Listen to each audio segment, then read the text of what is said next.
What's good, people? It's your boy, the German, and today we are about to react on another video. Today we are reacting on stereotypes about Americans. So yeah, as you know, I'm from Germany, and also I have some ideas of stereotypes for America. The most common one is that you always eat like fast food and stuff, but let's see what they tell me here. Let's start the recording, and let's start the video. We all love to stereotype, to believe in or to cast forth oversimplified ideas about certain groups, and in today's case, a nationality. Is it really true that all Italians are passionate lovers and equally passionate about food? Do the Brits have stiff upper lips and bad teeth? Are Canadians simple, outdoorsy types?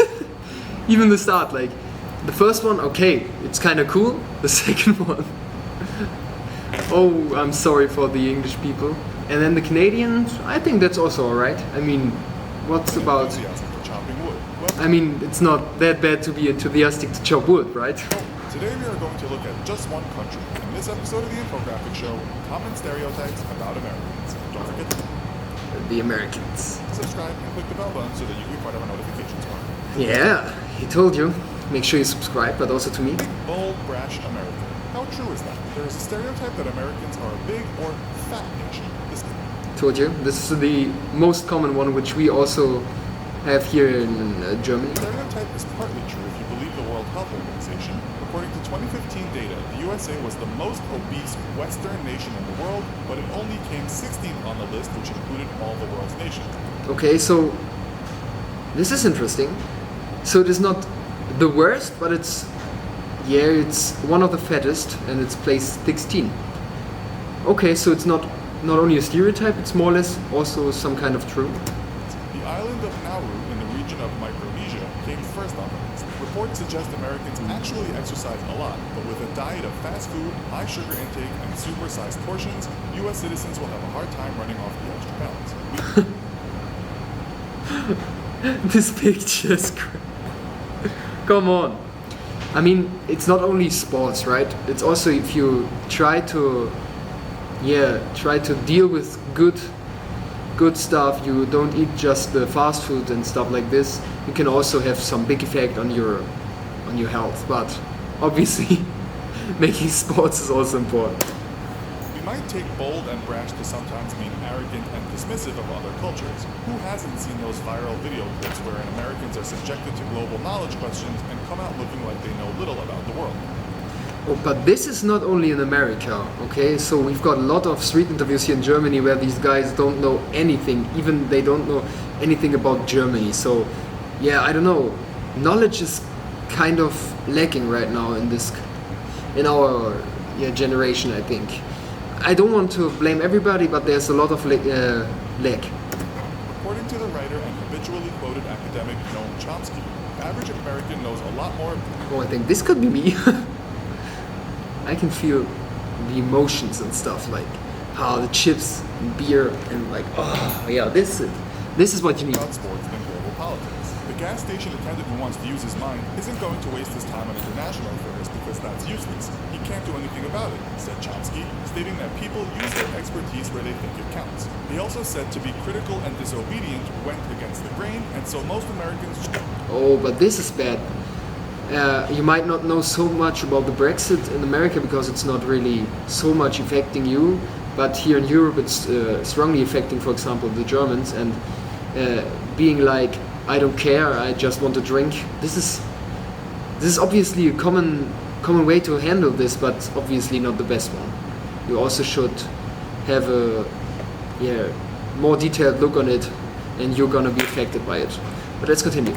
Just join in the debate at the trivial level and know very little about deconstructing global politics. Someone writing on Quora said the education system, the TV media, are US-centric. She also pointed out that America is large enough to travel around extensively, and foreign travel can be prohibitively expensive. The State Department said in 2016 that 64% of Americans don't even own a passport.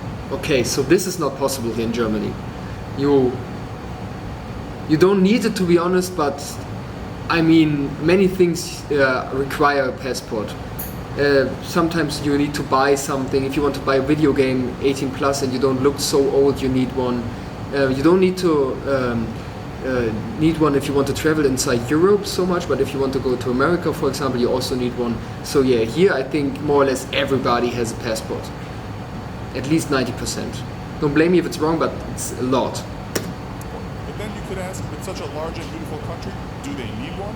Another stereotype related to lack of knowledge about other countries might be that Americans watch way too much television and that sometimes those shows are a tad mind-numbing. Well, Americans do top the list of being the most avid TV watchers in the world.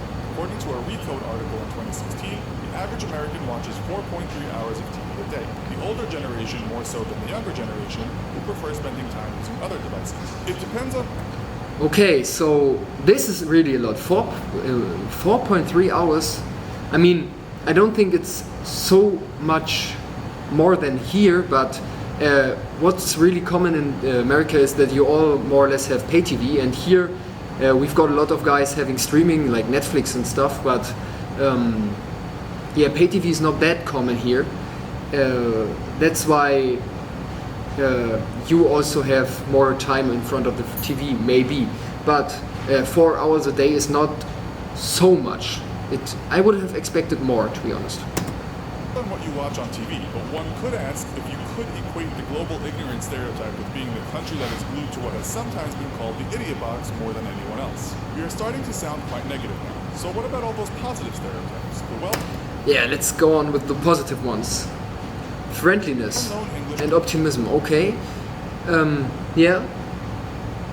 I don't know, because I've never been to America before, but yeah, seems to be okay.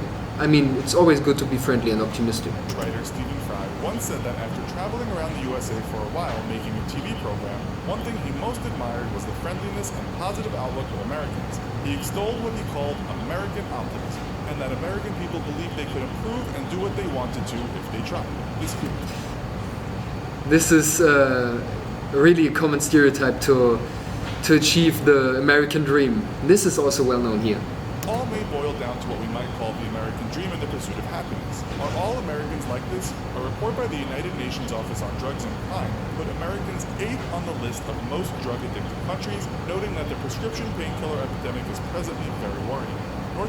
This is also a big difference between America and Germany. Here everybody has insurance, health insurance, and I think in America you don't have it. So here you are more or less forced to. You always, if you getting some money because you're working, you always are also having insurance. America had the highest amount of drug-related deaths of all continents in 2015, with the report stating in the United States nearly 500,000 people are estimated to have died from drug overdoses since 2000.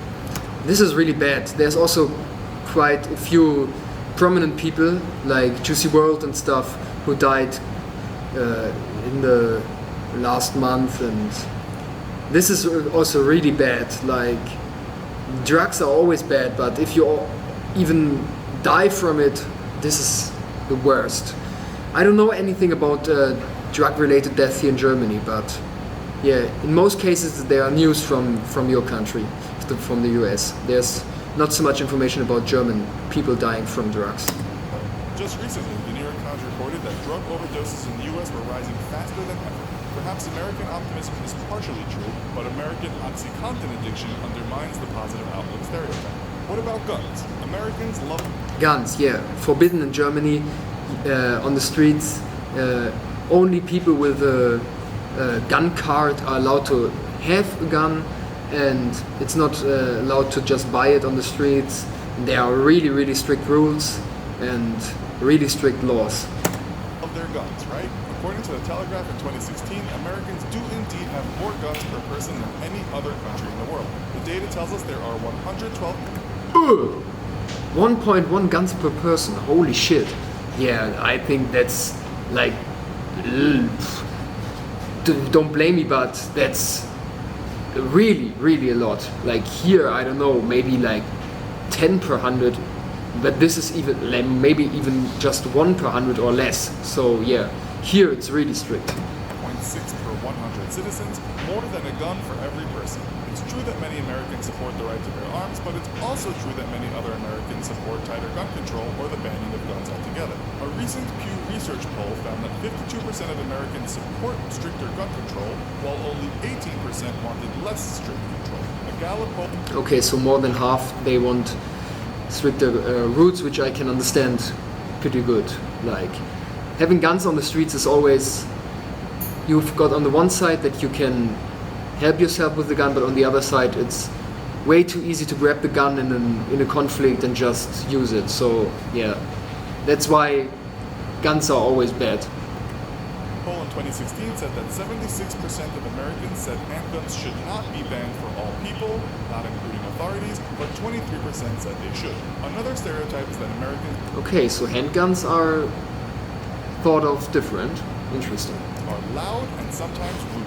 An op-ed in the Huffington Post seems to agree with this assertion. Awareness of how personal actions impact others seems to be a weak point for Americans in general, said the writer. This translates to the perceived ignorant persona Americans abroad present, she added. There are many reasons put forward as to why this is, especially when abroad, but the main one is that instilled in Americans is not only a positive outlook... I'm the bad thing in this world. Okay. Yeah, I don't know.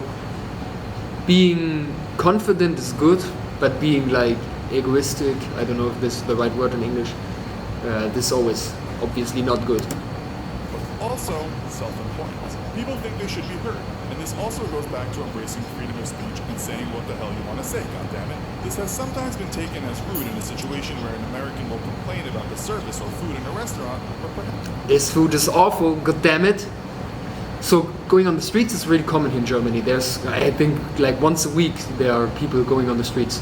Perhaps these people only think they are enjoying their right to do that. In Japan, there's a saying, hit the nail that sticks out. While in America, it might be more applicable to say, be sure to make good use of your protuberance. This also might align with the stereotype of American patriotism. When British students asked American students questions about stereotypes, one Brit kid asked why Americans were so patriotic. Some American students didn't deny it and gave good answers. One student said, we are a major melting pot country. Rather than history or a common language that unites us, we are united by freedom, which is what it means to be American. It is, however, possibly a weak stereotype, as another student said he wasn't patriotic at all, and another called patriotism mere mob mentality. Okay. This is also different here in Germany at some point. So at most cases there are people who say they are proud to be German, but at the other side there are also people who live here, but for example they are related to are related to Turkey, for example, and they believe they are more or less Turkish people, for example. But this is obviously different for different people. Okay, I need to start another recording because of some updates, so let's do this now. And let's start the video again. A Gallup poll said that in 2016, only 53% of Americans said they felt extremely proud to be American. This compares to 70% who said yes to that question in 2003. It said the younger generation was the cause of this huge change, which mirrors the mob mentality students believe. Sometimes you'll notice in Europe there's a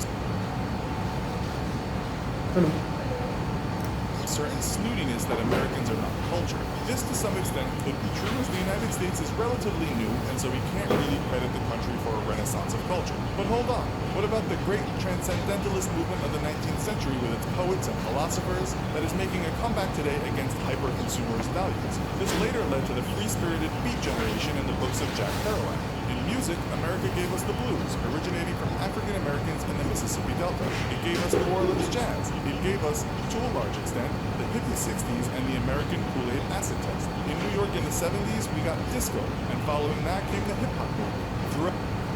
Okay, all originating from the US. That's interesting. Throughout those years, writers vied to write the great American novels. Some of them, such as Joseph Heller, Philip Roth, and Toni Morrison, wrote literary masterpieces that will go down as books that changed the world. Can we really say that Americans are uncultured? So, what do you think of these American stereotypes? Can you name a few that we left out? Let us know in the comments.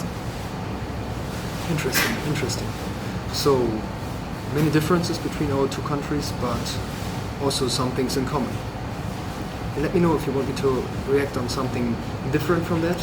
I'm gonna stop the recording now and leave a like and subscribe. See you guys in the future. Peace.